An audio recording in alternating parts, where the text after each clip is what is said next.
편리하고 시원하게 오늘의 이슈를 분석합니다. 김지윤의 픽. 미국 연방의회 하원 의장인 펠로시가 트럼프 대통령의 탄핵 소추안을 작성하는 절차에 돌입한다고 공식 선언했습니다. 이대로 속도를 낸다면 크리스마스 휴가 전에 하원에서의 탄핵 소추안 표결은 가능할 것으로 보이는데요. 현재 하원은 민주당이 또 상원은 공화당이 과반을 차지하고 있기 때문에 하원에서라면 몰라도 상원에서는 통과하기 어려울 것이다 라고 점치고 있습니다. 어제 있었던 법학자 4명과의 공개청문회에서 3명의 법학자는 마땅히 탄핵해야 함을 주장을 했고 또 1명의 법학자는 탄핵의 기준이 낮아지는 것에 대한 우려를 표명하며 반대 의견을 보였죠. 펠로시 의장은 오늘 발표에서 미국의 독립선언문과 헌법을 작성한 건국의 아버지들의 잠언 그리고 정신을 언급했습니다. 억압적인 전제군주였던 조지 3세에 맞서 일어난 선조들이 가장 참을 수 없었던 것은 정당할 정차에 따라 제정된 법을 왕이 지키지 않은 것이다 라고 하고 또 이들은 제왕적 대통령이 출연하는 것을 매우 우려했다고도 했습니다. 갑자기 떠오르는 기억인데요. 종종 미국인은 독립전쟁 당시 영국의 왕이었던 조지 3세를 악인으로 표현하는 데 익숙하죠. 영국은 이에 대해서 별반 반응이 없어 보입니다. 그런데 사실은 미국에 주재하는 영국 대사관에는 역대 국왕들 중 하필이면 조지 3세의 초상화가 걸려있다고 하는데요. 영국인들의 소심하지만 의미심장한 복수일까요?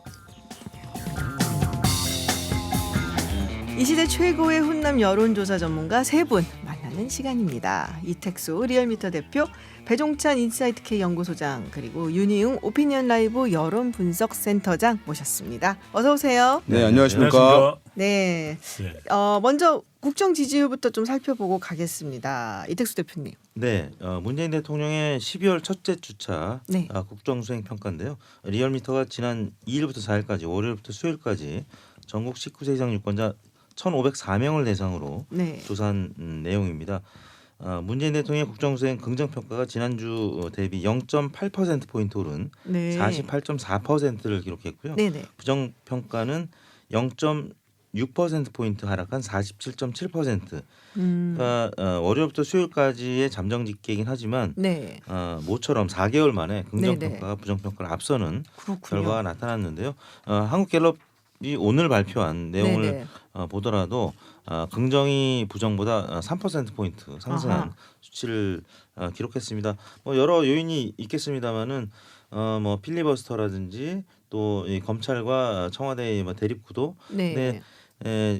특히 진보층이 결집하면서 아하. 긍정평가는 소폭 오르고 부정평가는 소폭 하락한 그런 결과가 네. 리얼미터와 한국갤럽에서 공통적으로 전체적으로 나타났습니다. 조금 이렇게 약간 상승세에 있는 모습이고 네, 그러니까 그렇게 보면 진보층 결집해서 아마도 그럴 것이다라고 네, 보시고요. 조국 장관 사태 이후에 네. 한 뭐 3, 4개월 동안 계속되어 왔던 여러 악재들이 검찰이 청와대 압수수색까지 네네.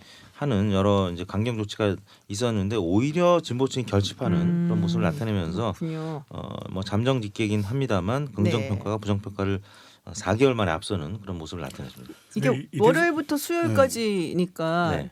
뭐 다는 아니지만 어쨌든 지금 요새 있는 김기현 전 울산시장 이야기라든지 유재수 전 부산시 경제부시장 관련한 네. 여러 가지 좀 악재라면 악재잖아요. 네. 청와대한테는. 근데 그런 게 다 반영된 건 아니지만 일정 부분 반영됐음에도 올라갔다. 그래서 네. 아무래도 진보층이 좀 결집한 것 같다는 말씀이시죠. 그래서 그건 지금 현재로서는 이제 정치권의 의혹인 거죠. 네. 그 대통령이 지지율이 상승 국면으로 이렇게 나타나는 가장 큰 경우는 보면 역대 대통령도 그랬고 네. 자기 지지층들은 가져가거든요. 근데 이때 제일 중요한 것은 중도층을 어떻게 끌고 가느냐, 얼마나 끌고 가느냐 이게 중요한데 조국 전 장관 관련된 논란을 끊어냈죠. 그러다 네네. 보니까 이제 중도 지지가 복원되는 그런 모습이 지금 나타나는 건데 네네. 이때 가장 중요한 게 그렇더라고요. 대통령은 대통령다워야 되거든요. 네. 소통에도 노력하고 또 외교, 안보, 경제 현안을 챙기는 그런 모습이 많이 노출됐던 것이 대통령이 중도층을 더 많이 가져갔던 저는 원인으로 꼽을 수 있겠습니다. 요새 뭐 소통이나 경제 뭐가 좀 많으시죠? 네. 검찰 수사관 뭐 죽음 있었고 그다음에 뭐 그 김기현 전 울산시장에서 이제 지난 지방선거, 선거 개입 논란 이런 것들이 네. 이제 있어서 말씀하신 대로 악재인 건 분명한데 이것이 이제 분명하게 아직 갈래가 쳐지지 않은 부분이에요. 양쪽의 입장이 팽팽하게 이제 맞서고 네. 있는, 그러니까 나름의 근거들을 서로 제시하고 있는 것이기 때문에 그것이 이제 국민들이 어떤 평가에 어떤 네네. 근거로 아직 확고하게 잡는 단계까지 들어가지는 아니다. 않았다라는 점이고, 그다음에 지금 벌어지고 있는 이 논란이 사실은 검찰발로 네네. 이루어진 것이거든요. 그러니까 여권 성향층에서는 검찰에 대한 부정적 인식이 조국 사태를 거치면서 훨씬 더 강해진 상황이거든요. 그렇죠. 그렇기 때문에 검찰 발로 이루어진 지금의 논란들에 대해서 즉각적으로 이제 진보층들이 반응하지 않고 오히려 이제 네. 방어하는 기제로 작동하는 측면이 있는 것으로 네, 분석됩니다. 좀 기다려 보자라는 국민들도 많고 말씀하셨던 것처럼 이제 진보층한테는 상당히 이제 결집하는 효과가 더 있었다라는 이야기하셨고요. 한국당 같은 건 어떤가요? 이 필리버스터 요청을 해버렸잖아요. 네. 민생법안 전부에다가. 자, 이걸로 인해서 혹시 뭐 조금 부정적인 평가가 늘어났든지 뭐 여론이 네. 상당히 좋지는 않았거든요. 그렇습니다. 지금 한국당이 필리버스터 하면서 황교안 대표의 그 단식 투쟁이 네. 좀 효과를 보았던 지난 2주 전의 상황이 계속 유지되는 것 아니냐 했는데 뭐 여러 요인이 있겠습니다만은 필리버스터도 있었고 그다음에 나경원 원내대표의 임기가 이제 끝나면서 연장이 그렇죠. 될 것이냐. 네. 뭐 근데 그 과정에서 김세원 의원이 던졌던 폭탄을 황교안 대표의 단식 때문에 좀 잠잠해지나 했는데 네. 그 나경원 원내대표의 임기 연장과 관련해서 이 원내에서 지금 여러 이견들이 나타나고 있기 때문에 이 당내 균열이 있다 보니까 필리버스터에 대한 부정적인 여론, 대략 뭐 여론조사에서는 한 5대4 정도로 한국당에 좀 불리한 여론이 네. 좀 형성이 됐었고요.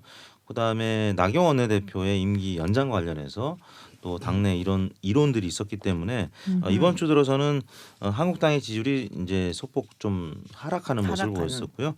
민주당은 의외로 대통령실과 함께 좀 상승하는 모습.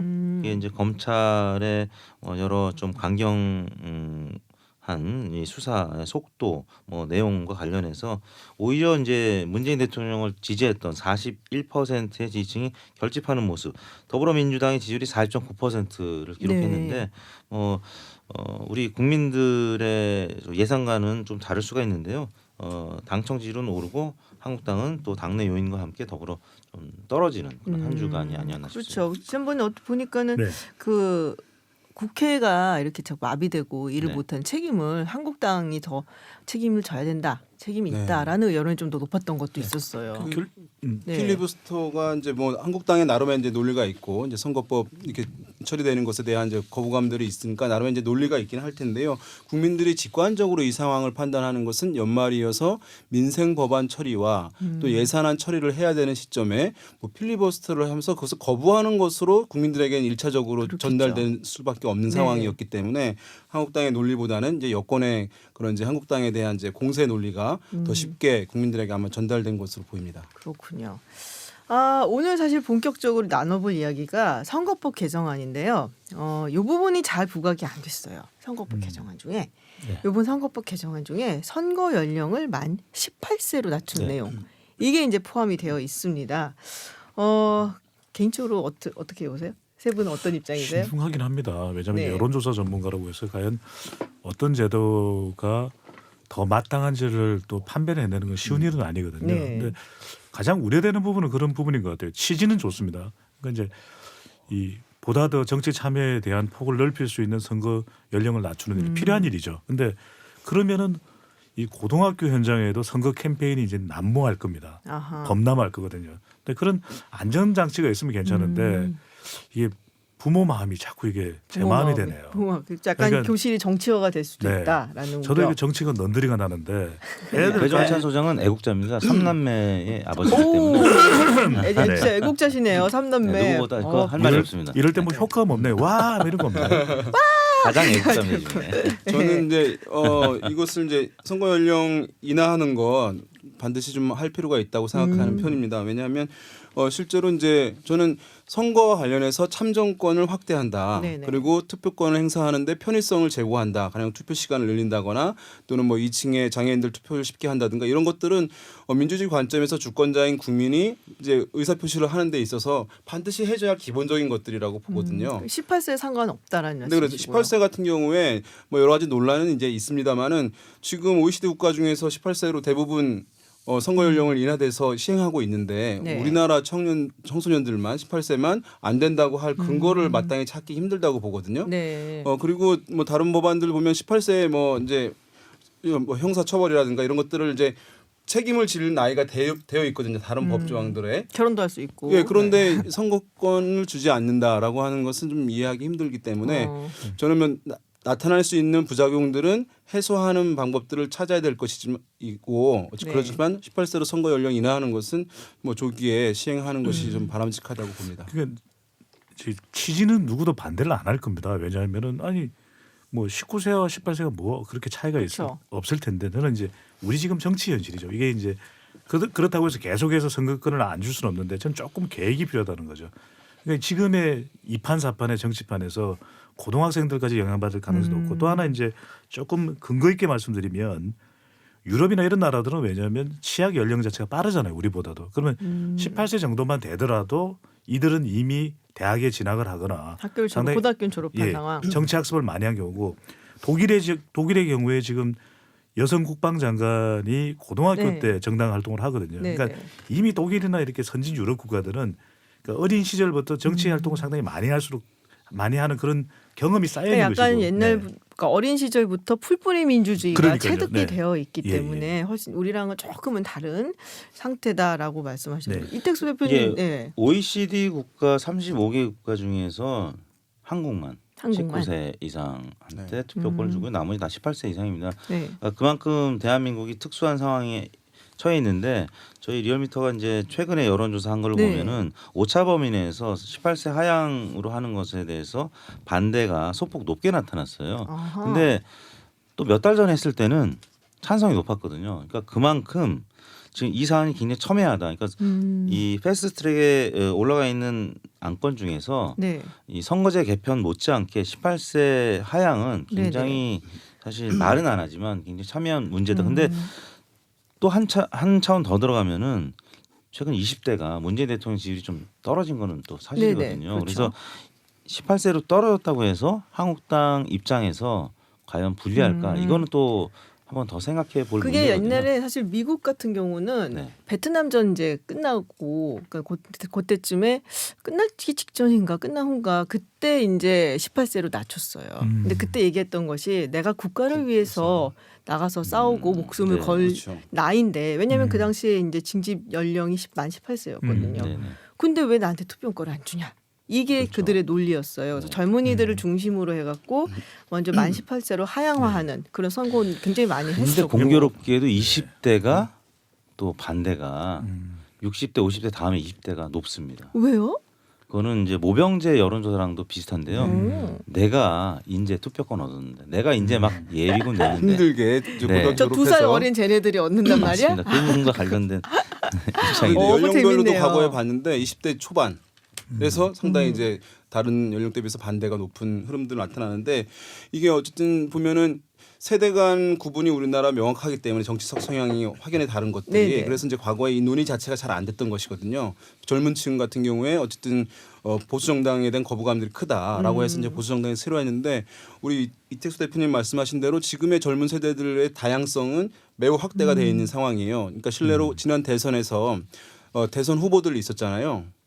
이제 문재인 후보, 그다음에 홍준표 후보, 네. 유승민 후보, 심상정 후보 있었잖아요. 그다음에 홍준표 후보도 있었는데 안철수 후보도 있었고. 예, 안철수 후보도 있었는데 홍준표 후보가 한 8% 정도 20대에서 득표를 했는데 나머지 후보들은 다 10%를 넘었어요. 맞아요. 예, 그러니까 20대가 어느 특정 정당에 완전히 기울어졌다고 볼 수 없는 환경이기 때문에 이제 이 논의를 어느 정당의 유불리를 떠나서 논의할 수 있는 상황이 됐다 저는 근데 봅니다. 미국에서 그러고 나서 여러 가지 연구가 많았어요. 그래서 이 선거 연령을 하향화했을 때 어느 정당이 유리한가 봤더니 별 효과 없더라 아무한테도. 아니, 왜냐하면 그럼요. 투표를 하러 일단 잘 안 가고 맞아요. 그 나름대로 네. 그들 젊은이들 사이도 갈라져 있고 네, 그래갖고 사실 그때도 이제 뭐 보수 정당 쪽에서 굉장히 걱정을 많이 했는데 별 상관 없더라. 근데 뭐 그거는. 짧게 두 가지만 추가를 하면은 선거가 이제는 대통령 선거도 상반기에 있게 되거든요.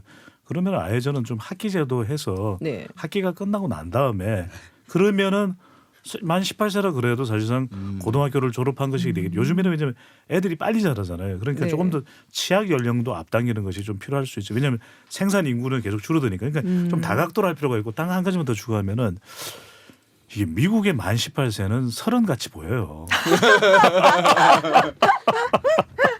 사실 맞아요. 이게 이게 보면 저는 정치권의 책임도 크다고 봐요. 네. 그러니까 정치가 굉장히 지금 안 좋은 거다라고 하는 국민적 인식이 있잖아요. 그러니까 네. 어린 학생들한테 정치에 관여하게 하는 일을 만드는 것이 옳으냐 이런 논리로 가는 것인데 정치라는 게 꼭 그렇게 이제 우리나라 부정적으로 인식돼 있지만 실제로는 그런 게 아니잖아요. 그러니까 그건 개선해야 할 부분인 것이지 그걸 전제로 해서 설명 논리를 끌어간다는 것은 좀 이상하다. 근데 굉장히 네. 제가 비전문가적인 얘기지만은 이 배종찬 소장이 얘기했던 이 서양 친구들이 굉장히 나이가 들어 보인다. 이거는 이제 프리미어리그나 메이저리그 보면은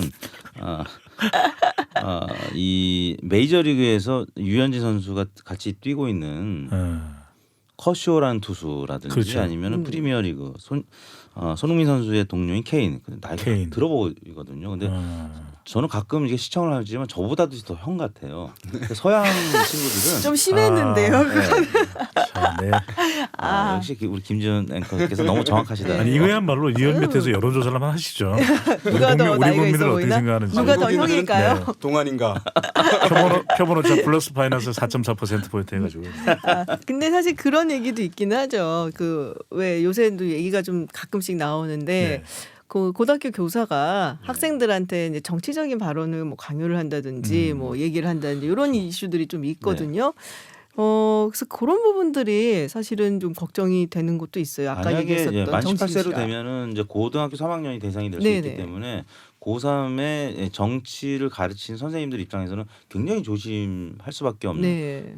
고3 학습 현장에서 선거법을 논하는 그런 여러 부작용이 나타날 수 있다는 점에서 우려하시는 60대, 50대 연령층이 분명히 있는 건 사실입니다. 근데 그런 것도 있겠네요. 그러면은 교실에서 정치 얘기를 하면은 선거법 위반으로 걸릴 수도 그러니까요. 있는 거네요. 그럴 수 그러면은 있죠. 교수들이. 그럴 수 있죠. 네. 그렇군요. 짧게 다른 제도 얘기 좀 해볼게요. 연동형 비례대표제. 자, 이거에 찬성하는 국민들은 얼마나 되나요? 연동형 네. 비례대표제와 관련돼서는 사실 뭐 이 워딩이 주는 그러니까 연동, 비례 뭐 이런 좀 부분은 힘들어요. 긍정적인 요인이기 네. 때문에 긍정적인 결과들이 많이 있고요. 네네. 다만 현실적으로 연동형 비례대표를 하려면은 비례 의원들, 전국구 의원들이라고 하는 의원들을 늘려야 되는. 근데 또 그 부분 관련해서는 의원수 축소하는 건 의원수 싫어하시잖아요. 정수를 또 줄여야 된다는 여론이 있기 아하. 때문에 사실 그 민주당과 한국당을 제외한 다른 정당들이 이 비례성 확대에 대해서는 이제 강조하면서 추진을 하지만 이 국회의원 정수가 늘어나는 것에 대해서 아무리 설명을 하고 세비를 줄인다고 해도 국민들의 여론은 사실 좀 정서가 좋지 안 않기 좋군요. 때문에 그래서 이 부분이 여론조사와는 조금 다른 좀 현실의 문제로 다가오는 것도 사실입니다. 흥미로운 점이 보니까 비례대표의 취지에 대해서 이해는 하더라고요. 자담회를 네네. 해보면. 근데 많은 국민들이 본인의 손으로 뽑지 못하는 것에 아하. 대해서 만족스럽지 그러니까 못해요. 정당이 준 이름인 거잖아요, 사실은. 예. 그러니까 그러니까 내가 알고 뽑은 게 아니라. 그 자체가 더 투명하지 않다라는 거예요. 네. 그래서 오히려 더 부정적인 인식이 강해 보입니다. 그리고 이 제도를 예전에 어떤 기사에서 이제 봤는데 잘 모른다는 응답이 굉장히 많았어요. 실제로 지금 이제 연동형 얘기를 많이 하긴 하지만 네. 우리가 막연하게 정당 득표한 것에 비례에 맞춰서 의원을 뽑는다라고만 알고 있는데 실제로 보면은 이게 적용이 되는 것 논의되고 있는 여러 안들을 보게 되면은 만약에 한국당이라든가 민주당 같은 경우 어떤 경우에는 비례에서 한 석도 얻지 못하는 경우가 발생할 가능성도 있거든요. 왜냐하면 실제 정당 득표에 그쵸. 맞게 네. 지역구 의석에서는 확보가 되면 네네. 비례로서는 0석이 될 수도 있는 거예요. 네. 그러니까 이런 사실들을 아마 자세히 아는 국민들은 많지는 않을 것 같아요. 그래서 세부적으로 논의되는 건 아니고 다만 지금 현 상황, 현 정치 상황에 문제가 있다고 하는 인식들로나 강하니까 뭔가 개헌이든 선거법의 개정이든에 대해서 이제 우호적인 시각을 일단은 표출하는 것으로 보이고 우리 이 대표님 말씀하신 대로 그것이 이제 의원 수 정수 원수다라고 하는 데는 강한 이제 거부감을 표출하는 약간 이제 그런 충돌되는 모양새를 네이밍이 보였어요. 중요한 거죠. 네이밍이 네이밍이 어려운 중요하다. 것 같은데 네. 이브닝 쇼 좋지 않아요? 좋아요. 우리 이브닝당 만들 거예요. 그리고 모두 당원으로 가입을 하셔야 됩니다. 네.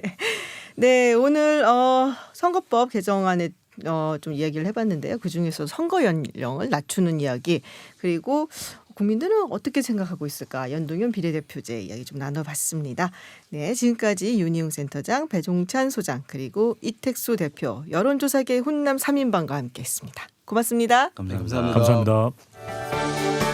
수감자는 최소 1년 이상 복역한다. 수감자는 24시간 감시받으며 수업 중이나 식사 중 또는 화장실에 갈 때에도 도주하지 않도록 출입문은 이중 잠금한다. 네, 무슨 전쟁 중의 이야기인가 하실 텐데요. 바로 소수민족과의 갈등으로 잘 알려진 중국 신장 위구르 자치구 현재 이야기입니다. 무려 100만 명을 수용할 수 있다는 거대 수용소의 실상을 고스란히 담은 중국 정부의 기밀 문서가 국제 탐사보도 언론을 통해 알려지면서 국제사회에 큰 충격을 주고 있습니다. 전 세계 17개 언론사가 참여한 이번 탐사 보도에 함께한 우리 한국의 언론사 뉴스파타의 홍우람 기자에게 자세한 이야기 들어보겠습니다. 어서 오세요. 네, 안녕하세요. 네, 방금 말씀드렸던 것처럼 17개 언론기관이 참여를 했다. 그래서 지금 이게 중국 공산당 기밀 문건을 폭로를 한 거잖아요. 네. 어떤 언론기관들이 함께 참여를 했나요? 네, 사실 이번 취재 프로젝트가요. 네. 국제 탐사보도 언론인 협회 그러니까 ICIJ라고 부르는데 이 협회 제휴 매체들이 함께 참여한 네네. 프로젝트예요. 우리나라에서는 뉴스타파, 네. 그리고 미국의 AP통신, 뉴욕타임스, 영국에서는 가디언과 BBC, 네네. 예, 그리고 뭐 프랑스의 르몽드 이런 이제 유수 매체들이 함께 참여했던 거고요. 네. 일본에서는 뭐 교도통신, 네. 예, 아시아에서는 이제 저희하고 일본. 일본의 교도통신 이렇게 그렇군요. 프로젝트에 참여했습니다. 뭐 듣기만 해도 정말 유수의 언론사들이 참석을 했다. 우리가 보통 레거시 미디어라고 부르는 전설 속에 정말 내려올 것 같은 정말 대단한 언론사들이 다 함께 갔는데 이게 그 프로젝트 이름이 있어요. 차이나 케이블? 네. 네, 신장 위구르 지역에 이제 간 거죠. 그쪽은 가서 취재를 한 건가요? 아니면은 어떻게? 이 프로젝트가 이제 네. 여러 매체 여러 기자들이 같이 하다 보니까 실제로 접촉해서 취재할 수 있는 부분들을 맡은 기자들도 있었고요. 네네. 그 뭐 문서 분석이나 아니면 각종 이제 당국의 아하. 반응 이런 것들을 나눠서 분담하면서 취재를 분업과 했습니다. 협업이 되었던 예, 맞습니다. 거군요. 그래서 이거를 차이나 케이블스라고 이야기를 했다. 네. 네. 지금 그 입수한 그 중국 기밀 문건 뭐 자세한 얘기 좀 나누기 전에 일단 우리 청취자들을 위해서 그 위구르족 그리고 신장 위구르에 대해서 잠시 좀 소개를 좀 해주시죠. 근데 위구르족 사실 우리나라 이제 시민들도 사실 좀 생소하실 수 있을 것 네네. 같아요. 예. 대다수가 무슬림이고요. 그러니까 이슬람 신자들입니다. 네. 그러니까 흔히 이제 투르크라고 보통 불렀었는데 이 티르크 계열의 이제 소수 민족들이고요. 네. 예, 지금은 이제 중국 북서부의 신장 위구르 자치구라고 이 자치구에서 1,100만 명 가량이 네네. 이제 대거 거주를 하고 있습니다. 실제로 지난 세기 그러니까 20세기 초반까지만 해도 독립적인 공화국 동튀르케스탄으로 존재했던 곳이고요. 네네. 지금은 중국 지배를 받고 있는 자치구로 형성이 돼 있습니다. 이게 이제 중국 영토의 한 17% 정도를 차지하고 있습니다. 지금 유튜브 TBSM 들어오시면은 지도를 저희가 띄워놨어요. 그래서 유튜브 시청 가능하신 분들은 참고를 하시면 될 것 같아요. 그리고 신장 위구르 자치구 바로 밑에가 이제 티벳 지역이고 서쪽으로 이제 굉장히 많은 국가들하고 사실 경계를 같이 나누고 있는 신장 위구르 지역입니다. 여기 이제 다 대체로 이제 이슬람. 근데 지금 한족을 굉장히 많이 옮겨갖고 예전에는 뭐 한 6% 7%밖에 안 됐는데 지금은 상당히 많이 늘어났다고 들었어요. 네, 2015년 기준으로 한족이 네. 예, 전체 이제 자치구 인구의 36% 정도 정말 차지하고 많이 있었죠. 늘어났군요. 예. 일부러 이주를 시킨 거죠. 예, 예. 네. 지금 이제 위구르족을 그렇다면 왜 탄압을 할까 많은 분들이 궁금하실 것 같은데요. 사실 이게 갈등이 뿌리 깊고요. 네. 예, 좀 이제 거슬러 올라가면서 볼 필요가 있는데요. 네네. 일단 먼저 지금 현재 상황에 대해서 중국 당국의 해명 그리고 이제 공식적인 입장은 좀 명확한 편입니다. 네. 그러니까 이 테러를 방지를 하고 그리고 이슬람 극단주의 근절을 위해서 이 위구르족 그러니까 소수민족 단속이 불가피하다 이런 입장을 가지고 있고요. 사실 이 소수민족이다 보니까 어떤 제도적인 차별이 끊임없이 있었던 것은 사실이고요. 이게 갈등이 쌓이고 쌓여가지고 결국에는 좀 극단적인 네. 사태로 촉발된 경우도 있었는데요. 바로 이제 10년 전이죠. 2009년. 2009년. 네. 이 자치구 수도 우루무치에서였는데요. 우루무치. 예, 여기서 이제 사실상 폭력 사태가 일어납니다. 네네. 그래서 위구르 주민들이랑 그리고 한족 주민들이랑 충돌을 일으키면서 사실 유혈 사태가 벌어지고요. 네네. 당시 그 중국 당국의 집계에 따르면은 200명 정도 사망자가 발생을 했거든요. 그럼 훨씬 더 많겠네요. 네. 근데 이제 중국 당국의 이제 발표에 따르면은 네. 이게 대부분 한족이라고 했어요. 그렇진 않겠네요. 네. 네. 그래서 이제 이 사건을 이제 빌미 삼아서 이제 중국 당국에서 위구르족들을 단속을 더 철저하게 해야 된다. 네. 이 주민들 사이에서 어떤 무장 이슬람주의자 그리고 위구르 분리주의자 이런 사람들을 솎아내겠다. 네. 이런 정책을 이제 강하게 드라이브를 건 거죠. 그게 이제 여기가 중앙아시아 쪽하고 이렇게 맞닿아 있잖아요. 우리가 사실상 중앙아시아다라고 또 얘기를 하는데 사실은 그런 뭐 소수민족 정책 뭐 이거 외에도 지정학대로 굉장히 중요한 곳입니다. 이 중국이 이제 천연가스라든지 또 죄송합니다. 원유 같은 것은 이제 주로 수입을 많이 하는 편이거든요. 근데 우즈베키스탄이라든지 뭐 카자흐스탄이라든지 투르크메니스탄 뭐 이런 데에서 천연가스 수입을 하고 있는데 그 파이프라인 가스관이 여길 다 지나요. 그리고 요새 이제 생각을 시진핑 주석이 하고 있는 게 이란 쪽에서 쭉 가갖고 파키스탄을 건너갖고 송유관을 만들 생각을 하고 있거든요. 그래서 만약에 뭐 남중국해에서 무슨 일이 있었을 때 뭐 미국이 그 에너지 수송로를 막는다고 하더라도 에너지 보급에 영향이 없도록 하기 위해서 그렇기 때문에 지정학적으로 신장 위구르 지역은 중국이 절대로 놓칠 수가 없는 곳이라 갖고 아마도 차지를 하려고 그러니까는 뭐 물론 차지하고 있지만 더 확고하게 자기들이 컨트롤을 하려고 그러는 것이 아닌가라는 그런 생각을 좀 해보는데요. 일단 기밀문서 이야기를 조금 그럼 해보도록 하겠습니다. 지금 중국 정부 기밀문서잖아요. 네. 네, 정확히 어떤 문서인 거예요? 이 취재 프로젝트 이름이 차이나 케이블스입니다. 이렇게 네네. 붙인 이유가 케이블이 사실 이제 전보, 그렇죠. 예, 전보라는 뜻이 있거든요. 그 유출된 문서들을 보면은 여러 가지 형태가 좀 섞여 있는데요. 그 일종의 이제 당국 안에서 이제 배포가 되는 전보 네. 문서 그리고 이 당국 공안 당국 관계자들이 이제 돌려보는 어떤 공지 사항 이런 것들이 섞여 있습니다. 그러니까 실제로 보면은 이제 지역 공안기관 그리고 그 담당자들이 주로 열람하는 문서들이고요. 네네. 예, 주요하게 좀 소개를 드리면 이 신장자치구 공산당 당위원회가 있습니다. 네. 이 당위에서 작성한 전보 문서들 여기에 보면은 이 문제가 됐던 강제 수용소의 운영 지침 그리고 수용자 감시 통제를 위한 가이드라인 같은 것들이 네네. 상세하게 적혀 있거든요. 그리고 실제로 공안 요원들이 일종의 지침을 하달받는 네네. 그런 공지 사항들도 섞여 있어요. 이걸 보면은 이 공안 당국이 이 위구르족 그리고 소수민족들의 신원을 불법적으로 감시하는 방법 그리고 이 사람들을 어떻게 수용소에 보내기 위한 그런 어떤 리스트로 만들 것인가 이런 방법들이 상세하게 적혀 있습니다. 이게 중국에서는 지금 날조된 것이다라고 얘기하는데 그 부분에 대해서는 검증을 하셨겠죠? 예, 일단 날조다, 가짜 뉴스다 이렇게 이제 중국 정부가 여러 채널을 통해 가지고 그리고 저희 취재팀에게도 그런 주장들을 해 왔었거든요. 네. 예.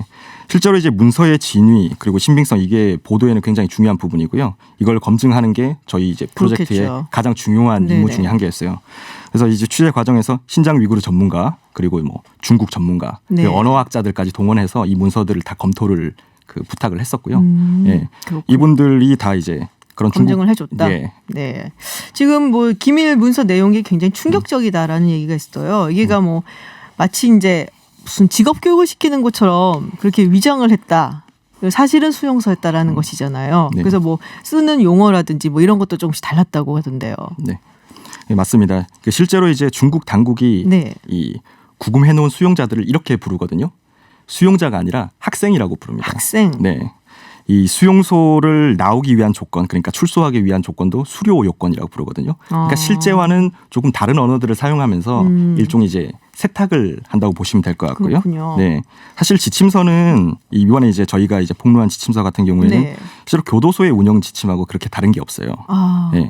뭐 탈출 방지 대책을 짜고, 네네. 네. 뭐 감시 시설, 뭐 경비 초소 이런 것들 이제 보안 조치들을 좀 네네. 의무적으로 운영해라, 철저하게 운영해라 이런 지침들이 빡빡하게 적혀 있거든요. 그렇군요. 뭐 세뇌 교육도 하고 있고 네. 그 안에서 그리고 뭐 철저하게 감시한다. 면회나 이런 것도 뭐 거의 허용이 되지 않는 상황인 건가요? 그러면?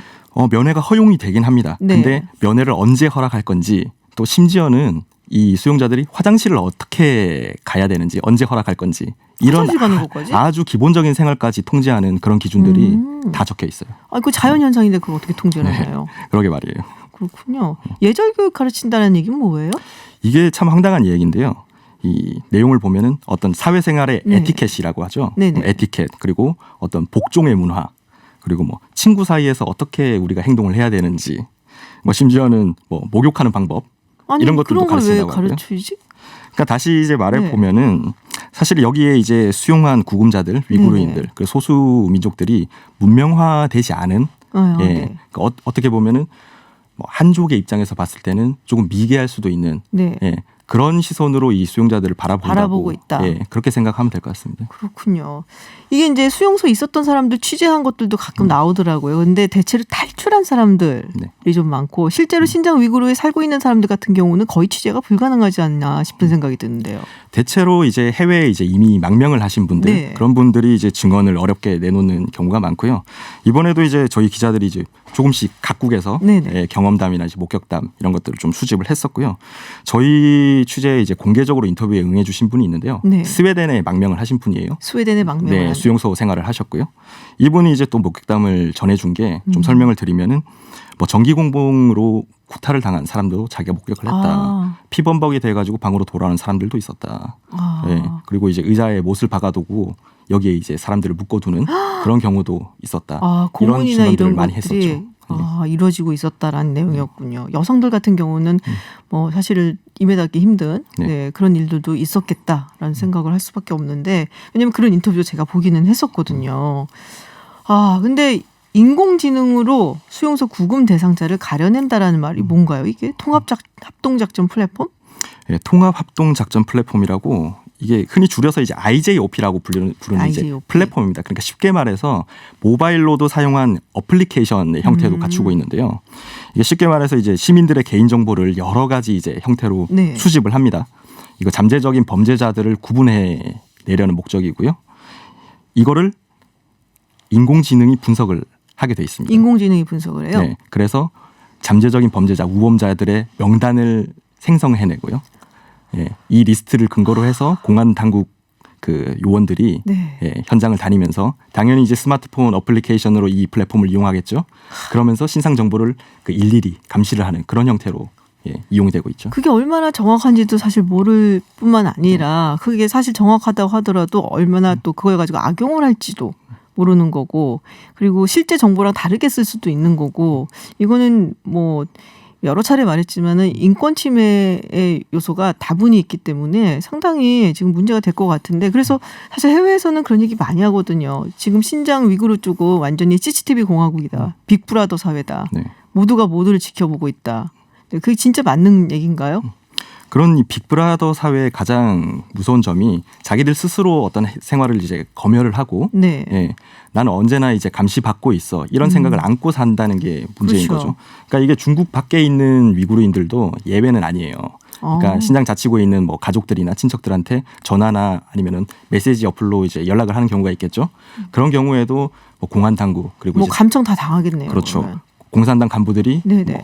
뭐 도청을 하거나 감청을 하고 있다, 옆에서 엿듣고 있다 이런 우려들을 하고 있기 때문에 이 자치구 공동체가 이제 분열이 되는 예, 그런 결과도 이제 우려가 되는 거죠. 지금 뭐 위구르 쪽에 있는 한족들이 이제 홍콩에서 사태가 난 걸 보고서 좀 겁이 나서 도망친다, 뭐 탈출하고 있다라는 얘기도 있긴 한데, 하여튼 최근 들어서 신장 위구르 지역에 대한 또 그곳에서 벌어지고 있는 여러 가지 인권 침해 문제에 대해서 여러 가지 보도가 많이 나오고 있습니다. 앞으로도 계속해서 이 문제 취재하고 또 보도를 하실 생각이신가요?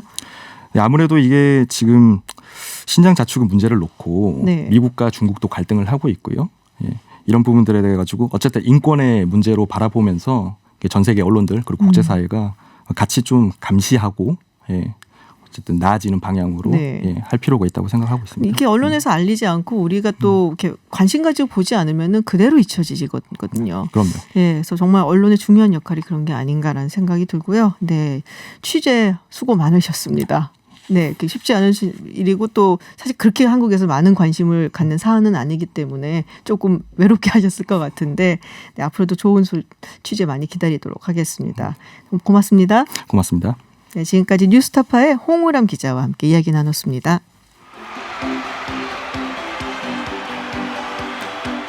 한국 프로야구에 이어 한국 프로축구도 막을 내렸습니다. 하지만 비시즌에도 야구팬, 축구팬, 선수들 이적 소식 쉴 틈이 없죠. SK 와이번스의 김광현 선수에 이어서 두산 베어스 김재현 선수도 메이저리그에 도전장을 던졌는데요. 자세한 소식 이데일리 이성무 기자, 스포티비 뉴스 한준 기자와 함께합니다. 어서 오세요. 네, 안녕하세요. 안녕하세요. 네, 일단 야구 소식이 앞서서요. 우리 지난주에 했잖아요. K리그. 자, 결과 나왔지만 마치 네. 안 나온 양 굉장히 지금 처음 속보라고 생각이 들 만큼 열정적으로 전해주시죠. 네, 제가 울산에 다녀왔는데 네. 시즌 내내 울산이 유리했고 마지막 경기에서도 비기기만 해도 우승할 수 있는 그러니까. 상황. 심지어 사실 저도 두 골 더 넣고 졌으면 우승할 수 있었던 네. 울산인데 4대1로 졌어요. 저도 4대1로 져요. 예. 미친나. 그래도 포항 스틸러스라는 라이벌을 상대로 네. 6년 전에는 또 포항 스틸러스와 맞대결에서 또 지면서 준우승했던 악몽을 반복하면서 그러니까요. 전북이 정말 기적 같은 승리를 거뒀는데요. 제가 그 전주에 울산 전북 맞대결도 취재를 갔었는데 네네. 그 당시에는 전북이 선제골을 넣고 울산이 동점골을 넣으면서 비겼거든요. 네. 사실 전북은 그 경기를 이겨야만 자력 우승이 가능해서 초상집 분위기로 떠났던 기억이 나는데 이 마지막 날은 전북이 원했던 정말 단 하나의 경우의 수가 적중하면서 전북이 3연속 우승을 했습니다. 야, 진짜 예. 어떻게 이런 경기가 있을 수 있을까 둘 다 보면서 그러니까 경기라기보다 이런 승패가 있을 수 있을까. 그래서 진짜 울산 정말 너무 속상하겠다라는 생각을 좀 했어요. 네, 울산은 이제 이번 준우승으로 총 8회 준우승, K리그 역대 최다 준우승을 했고 전북은 7회 우승, 최다 우승팀이 됐습니다. 그렇군요. 뭔가 아틀란타 브레이브스 같은 느낌 확 드는데 그렇지 않으세요? 애틀랜타 브레이브스가 콜 해멀스를 영입했잖아요. 네. 내년에는 아마 기대가 굉장히 높은 정말 상황이에요. 기대하고 계세요? 콜 해멀스는 그래도 제 몫을 해줄 것 같은데요. 네. 저 울산은 말씀하신 대로 또 다시 아픔을 되풀이하게 됐고요. 또 그 외에 이제 굉장히 또 다른 이야기도 있었죠. 아시아 챔피언스리그 출전권을 놓고 또 다툼이 있다라는 이야기를 하셨단 말이에요. 네, 올해 사실 대구가 큰 화제가 됐어요. 네, 네. DGB 대구은행 파크라고 축구 전용 경기장을 소규모로 지었고 오히려 소규모로 지으면서 표 구하기 전쟁이 나올 정도로 네. 굉장히 좀 화제를 모았던 팀인데 네, 네. 이 팀이 FC 서울과 맞대결을 이겨야만 또 3위로 챔피언스리그에 나갈 수 있었는데 결국에는 최용수 감독이 준비한 짠물 수비에 막혀서 짠물 수비. 0대0 무승부로 비기면서 서울이 3위 네. 자리를 지키면서 챔피언스리그에 나갔는데요.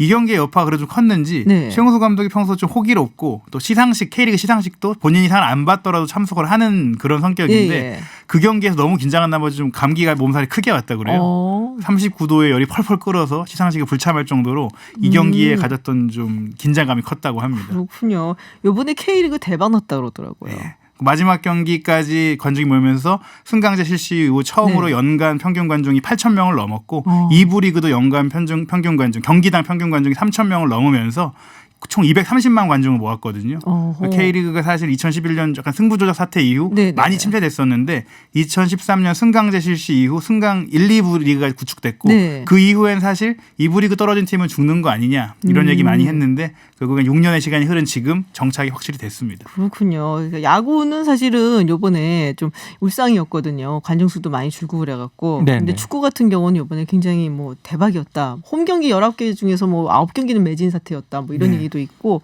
뭐 대단하더라고요. 그러니까 20세 이하 월드컵 때 준우승을 차지하면서 그 어린 선수들이 사실 K리그가 키운 선수들이 대부분이거든요. 네. 그렇다 보니까 그 선수들이 소속팀으로 돌아가면서 이제 그 덩달아서 그 소속팀과 K리그 전체가 또 인기가 올라가는 그런 효과도 있었던 것 같습니다. 네. 지금 그럼 야구 얘기를 조금 또 해볼게요. 프로야구 선수들 메이저리그 도전이 이어지고 있습니다. 김광현 선수 얘기는 뭐 네. 나왔었기 때문에 상당히 뭐 놀랍다 이건 아닌데 김재환 선수 웬일인가 몰랐어요. 아셨어요? 김재환 선수가 메이저리그에 가고 싶어한다 이런 얘기는 옛날부터 있긴 있었어요. 그거는 뭐, 예. 그런데 메이저리그 진출할 수 있는 뭔가 그거를 하려면은 네. 한 시즌을 더 뛰어야 됐거든요. 그런데 이번에 WBC 죄송합니다. 그 프리미어 12를 가면서 FA 그 일수 60일을 추가로 얻었어요. 그러면서 야, 그렇구나. 아주 극적으로 이 포스팅 시스템에 그 신청할 수 있는 그런 자격을 얻은 겁니다. 그 자격을 얻자마자 김재환 선수가 기다렸다는 듯이 나 메이저리그 갈래 이렇게 숨기지 않고. 선언을 한 겁니다. 아. 그런데 실제로는 한 2016년부터 굉장히 오래전부터 김재환 선수가 이 메이저리그 진출을 좀 차곡차곡 준비해 왔다 그래요. 지금 미국에 있는 그런 에이전트와 또 일찌감치 접촉을 하면서 계약을 맺었고 예전에 오타니의 메이저리그 진출을 네. 도왔던 그 CAA 스포츠라는 에이전트 대형 에이전트사거든요. 그 회사가 지금 김재환 선수의 메이저리그 진출을 돕고 있어요. 아하. 그러니까 그 전부터 상당히 준비가 돼 있고 이미 어느 정도 좀 얘기가 돼 있는 것 아니냐 이런 추측도 나오고 있습니다. 그렇군요. 역시 준비하는 자에게 기회가 온다. 네, 그렇습니다. 라는 말이 맞는 것 같은데.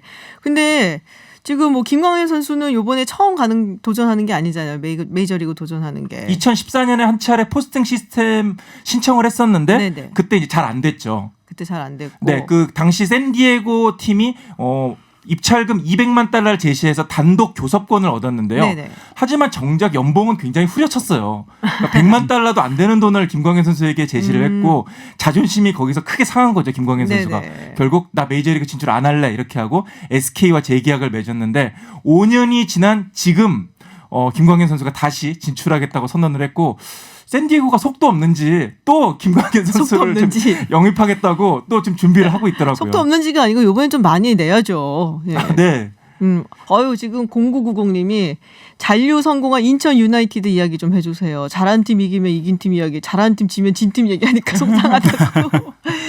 네, 인천 유나이티드 얘기 좀 해주세요. 사실 그 유상철 감독의 투병 최장암 사기 소식이 전해지면서 화제가 어느 때보다 많이 됐었는데 인천도 비기기만 해도 되는 경기였지만 경남 원정이었거든요. 네네. 경남 원정에서 0대0 무승부를 하면서 골이 없는 경기였음에도 굉장히 치열했어요. 유상철 감독이 사실 지도자가 된 이후에는 뭐 대전이라든지 전남을 맡으면서 성적이 계속 안 좋았었는데 네. 인천에서는 중도에 왔거든요. 네네. 사실 밖에서 보기에는 강등권 경쟁했으니까 못한 거 아니냐 할 수 있겠지만 어려운 팀을 맡아서 일부 리그에 잔류시키는 결과를 냈습니다. 그러면서 뭐 본인이 정말 몸이 아픈 와중에도 그라운드에 서면서 오히려 여기 있으니까 잊을 수 있었다 항암 치료를 뭐 이런 얘기도 하면서 결국에는 인천을 또 생존왕으로 만들었습니다. 야, 정말 참 약간 눈물 나는 스토리거든요. 이건 울컥하고 영화로 만들 수도 있는 그런 스토리가 아닌가라는 생각이 좀 드는데 지금 뭐 야구하고 축구를 왔다리 갔다리 하면서 얘기를 좀 하고 있어갖고 어쨌든 뭐 방금 전에 소개해준 김광현 선수 그리고 김재환 선수 두 선수들 메이저리그 진출 성공할 수 있기를 이제 바라면서 뭐 그러고 나니까 또 한국 야구는 네. 또 좋은 선수 2명이 빠져나가는구나라는 생각이 좀 들긴 하네요. 네, 그런데 또 이 선수들이 꼭 빠져나가는 건 아닌 게 예전에 뭐 손아섭 선수나 네. 뭐 황재균 선수나 이런 선수들도 포스팅 시스템 신청을 했습니다만은 입찰한 팀이 한 팀도 없어가지고 결국 한국 야구에 남은 적이 있었거든요. 네네. 그러니까 꼭 포스팅 시스템을 거친다 그래서 메이저리그 무조건 간다 이거는 아니고요. 이제 또 어떤 팀이 얼마나 많은 팀이 신청을 하는지 그리고 또 과연 좋은 조건을 제시를 하는지 이거를 좀 지켜봐야 될 것 같습니다. 그렇군요. 알겠습니다. 자, 다음 주 화요일 부산에서 개막하는 동아시안컵 이야기를 좀 해보겠습니다. 잘 모르는 분들 많을 것 같아요. 사실 저도 몰라 잘.